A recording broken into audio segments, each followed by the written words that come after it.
Assalamualaikum warahmatullahi wabarakatuh.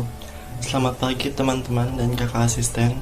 Sebelumnya perkenalkan, nama saya Adan Satria Pataman Sution, NIM akhir 30164 dari kelas PTUC kelompok 4. Jadi pada kesempatan kali ini saya akan menjelaskan mengenai video praktikum acara 3 tentang anatomi, fisiologi, dan identifikasi penyakit ternak unggas.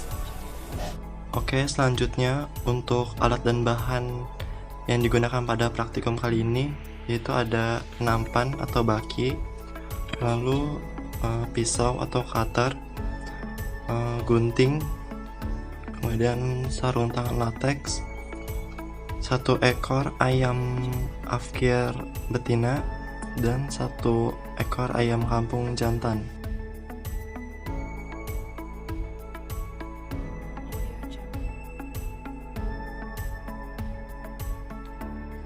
Bagian organ ayam yang tampak dari luar terdiri dari bagian kepala, leher, terdapat paruh, jengger, cuping, dan pial.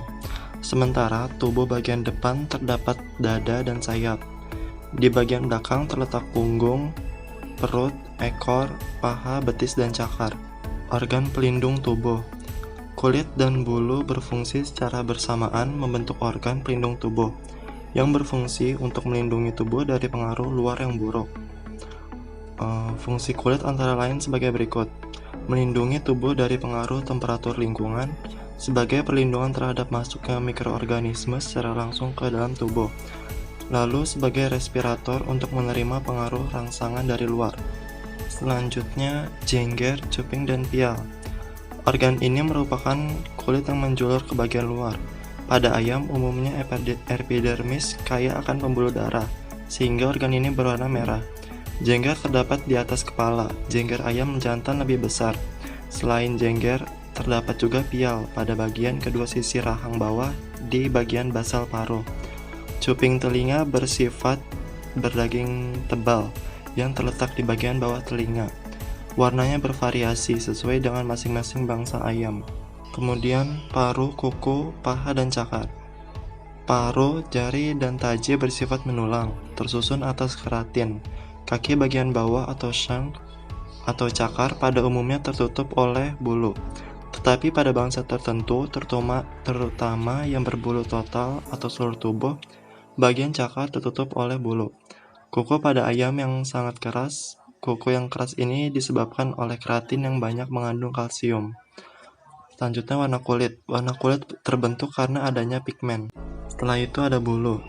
Tubuh ayam hampir seluruhnya tertutup oleh bulu.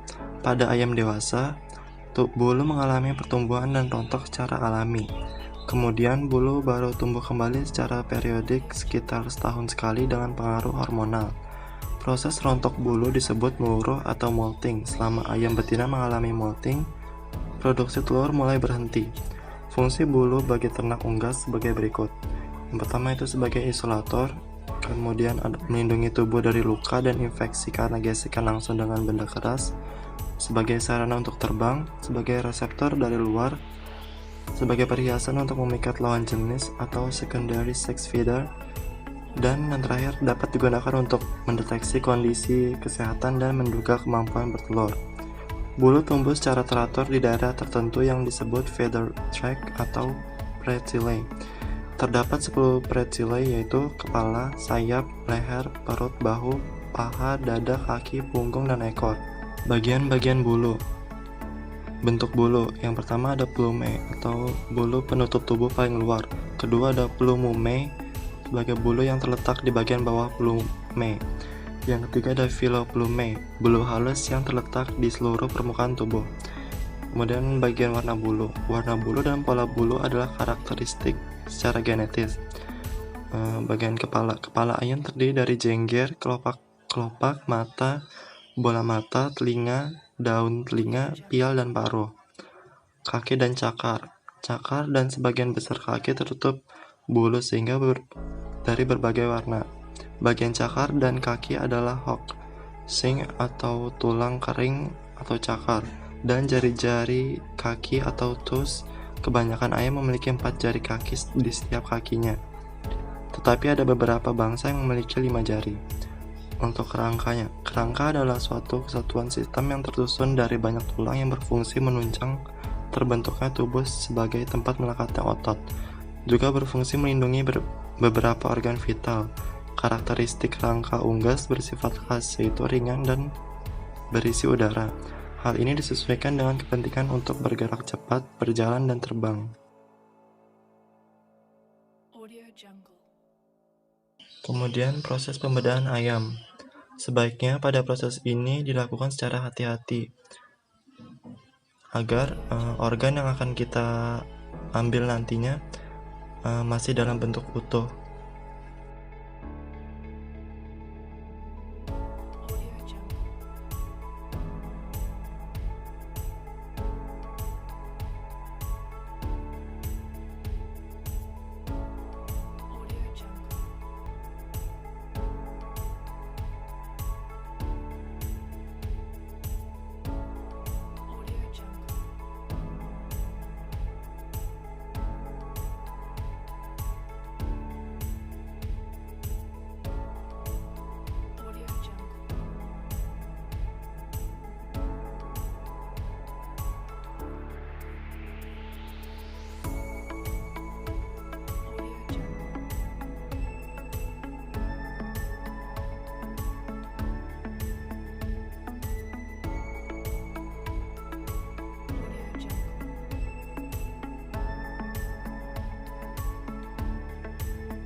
Yang pertama yaitu sistem pernafasan atau respirasi.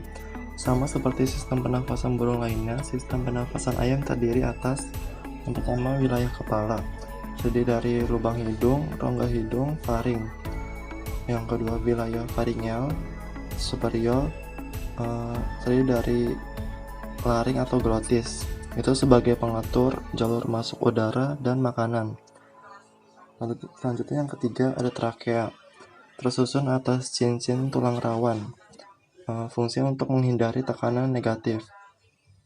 Yang keempat ada syrinx atau caudal laring, terletak di ujung trakea, sebagai bagian penghasil suara. Yang kelima ada bronchus sebagai percabangan dari trakea. Yang keenam ada paru-paru, parabronchus sebagai kantung udara.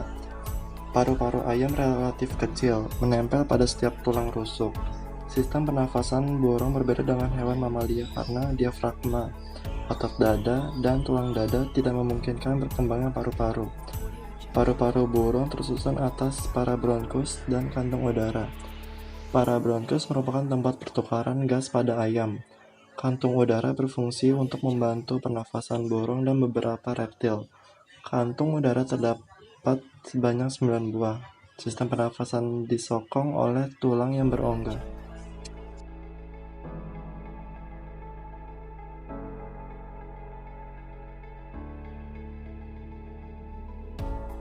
Selanjutnya yaitu sistem pencernaan. Organ-organ yang bekerja diantaranya yang pertama yaitu ada mulut. Ayam tidak memiliki gigi, hanya terdapat kelenjar saliva yang menghasilkan amilase. Paru berfungsi untuk mengecilkan pakan agar bisa ditelan. Paruh ayam berfungsi untuk mengambil makanan. Lidah di dalam mulut akan mendorong makanan ke saluran pencernaan.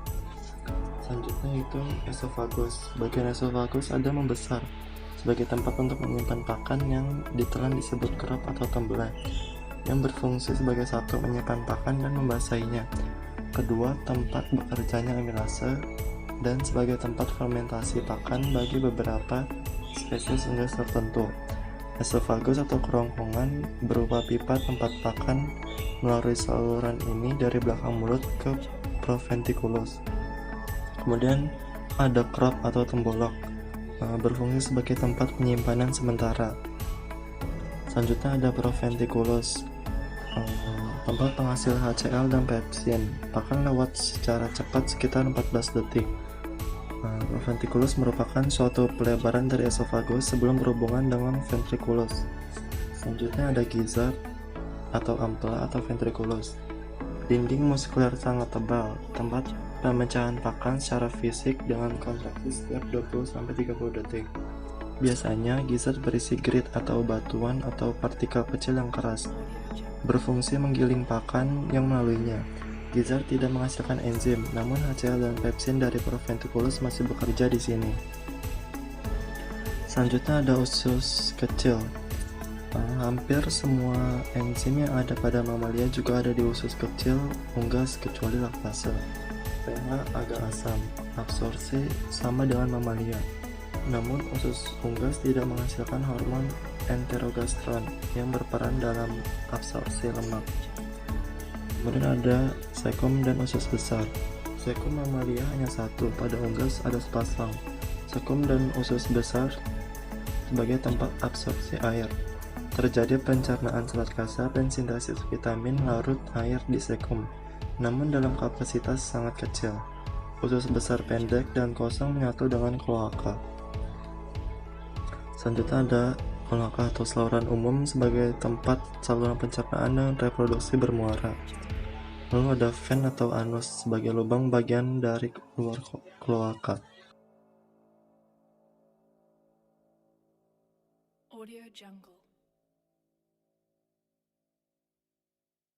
Selanjutnya yaitu sistem reproduksi ayam betina. Organ-organ yang bekerja diantaranya, yang pertama itu ovarium. Ovarium adalah tempat sintesis hormon steroid seksual, gametogenesis, dan perkembangan serta pemasakan kuning telur atau folikel. Ovarium pada unggas terdiri dari folikel dan sintesis yolk. Ovarium bertanggung jawab atas pembentukan kuning telur. Kemudian ada oviduct. Oviduct adalah tempat menerima kuning telur masak, sekresi putih telur, dan pembentukan kerabang telur. Oviduct pada unggas terdiri dari infundibulum, magnum, dan isthmus. Selanjutnya itu infundibulum berfungsi untuk menangkap kuning telur selama kurang lebih 15 menit dan sebagai tempat terjadinya fertilisasi. Kemudian ada magnum, memberi albumen selama 3 jam. Lalu ada isthmus, membentuk membran kerabang bagian dalam dan bagian luar selama kurang lebih 1,5 jam. Kemudian ada uterus atau kelenjar kerabang. Terjadi klasifikasi kerabang telur selama 18-20 jam. Lalu ada vagina, sebagai penyimpanan kutikula di kerabang sehingga membentuk pori-pori selama beberapa menit saja. Selanjutnya ada kloaka dan ven. Proses pembentukan telur memerlukan waktu 23-26 jam dari proses pembentukan kuning telur hingga terbentuknya telur yang siap dikeluarkan.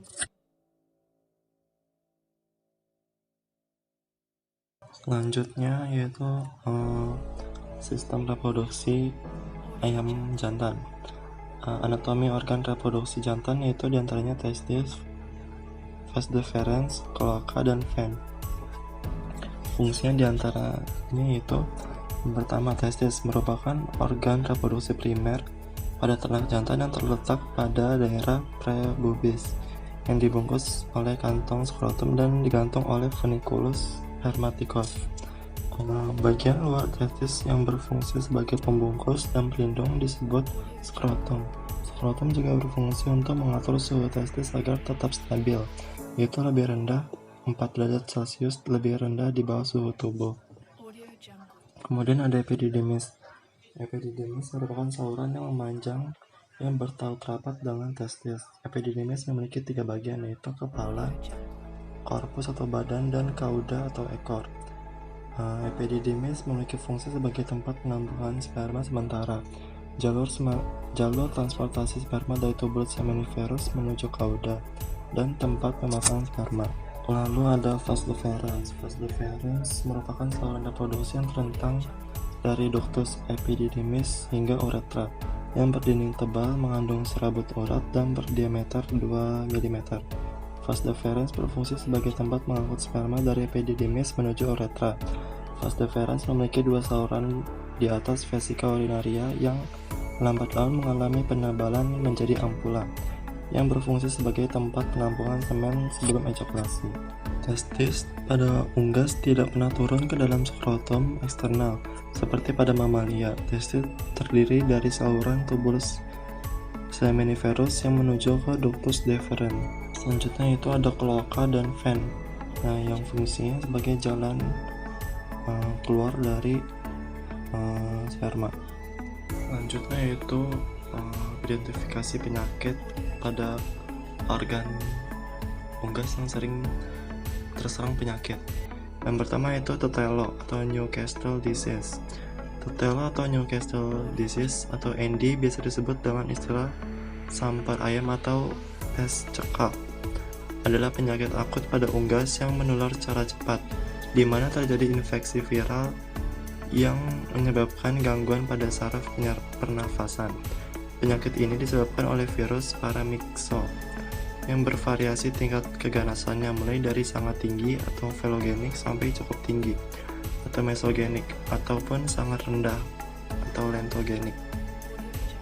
Penyakit ini bersifat endemik di Indonesia dan ditemukan di berbagai daerah. Penyakit ini ditemukan pertama kali pada tahun 1926 di Jakarta oleh Kraneveld. Sejak saat itu, kejadian penyakit ini dilaporkan di berbagai negara di dunia. Gejala yang nampak jika terjadi penyakit ini adalah gangguan pernafasan dimulai dari mengap-megap, batuk, bersin, dan ngorok waktu bernafas. Nafsu makan menurun, produksi telur menurun, mencret, kotoran encer, agak kehijauan, bahkan dapat berdarah, jengger dan kepala kebiruan, kornea keruh, sayap turun, otot tubuh gemetar, kelumpuhan, hingga gangguan syaraf yang dapat mengakibatkan kejang-kejang dan leher terpelintir. Penanggulangan penyakit ini dapat dilakukan dengan beberapa cara, yaitu ayam yang tertular harus dikarantina. Bila stadium berbahaya maka harus dimusnahkan. Kedua, memelihara kebersihan kandang dan sekitarnya. Lalu, pengendalian terbaik adalah dengan vaksin seperti vaksin strain FK dan Lasota. Pola pemberian adalah 4-4-4, maksudnya diberikan pada ayam berumur 4 hari, 4 minggu, 4 bulan, dan seterusnya, dilakukan 4 bulan sekali. Selanjutnya ada snot atau coryza. Penyakit ini disebabkan oleh bakteri Haemophilus gallinarum. Snot dapat menyerang semua umur ayam dan terutama menyerang anak ayam. Biasanya penyakit ini muncul akibat adanya perubahan musim dan banyak ditemukan di daerah tropis. Angka morbiditas kawanan unggas bervariasi antara 1-30%. Mortalitas atau angka kematian yang ditimbulkan oleh penyakit ini mencapai 30%. Cara penularannya dapat melalui kontak langsung dengan ayam yang sakit, melalui udara, debu, pakan, air minum, petugas kandang, dan peralatan yang digunakan. Gejala yang dapat diamati antara lain pengeluaran cairan air mata, ayam akan terlihat mengantuk dengan sayapnya turun atau menggantung, keluar lendir dari hidung, kental berwarna kekuningan dan berbau khas, pembengkakan di daerah sinus infraorbital, terdapat kerak di hidung, nafsu makan menurun, ayam ngorok dan sukar bernafas, pertumbuhan menjadi lambat. Pengobatan dilakukan dengan pemberian preparat sulfat seperti sulfadimetoksin atau sulfatiazol. Sekian pemaparan video praktikum acara 3 dari saya. Kurang lebihnya mohon maaf. Wassalamualaikum warahmatullahi wabarakatuh.